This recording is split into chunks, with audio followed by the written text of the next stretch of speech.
સુરતના સચિન વિસ્તારમાં ધૂળેટીના દિવસે સાંજના સમયે સેજલ નગરમાં દહેશત ફેલાવનારી એક ઘટના સામે આવી છે.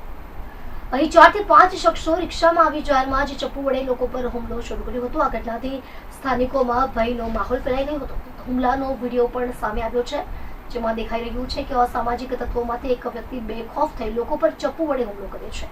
પ્રાથમિક માહિતી મુજબ આ આખી ઘટના એક સામાન્ય બાબત પર થયેલી બોલાચાલીથી શરૂ થઈ હતી. બે જૂથ વચ્ચે કંઈક મુદ્દે ઉગ્ર વિવાદ થયો અને થોડી જ વારમાં પરિસ્થિતિ બેકાબુ બની હતી. રિક્ષામાં આવેલા 4 થી 5 શખ્સમાંથી એક સફેદ રંગની ટી શર્ટ પહેરેલા એક વ્યક્તિ એકાએક જ ચપ્પુ કાઢી લીધું અને હિંસક હુમલો કર્યો હતો. એક બાદ એક 4 થી 5 લોકો પર ચપ્પુ વડે હુમલો કરતા તમામને સામાન્ય ઈજા પહોંચી હતી. આ શખ્સોએ કોઈ પણ જાતના પોલીસના ડર વગર જાહેરમાં ચપ્પુનો ઉપયોગ કર્યો હતો. સેજલનગર ગ્રાઉન્ડમાં આ તોફાની શખ્સો પાગલની જેમ હિંસા ફેલાવી રહ્યા હતા.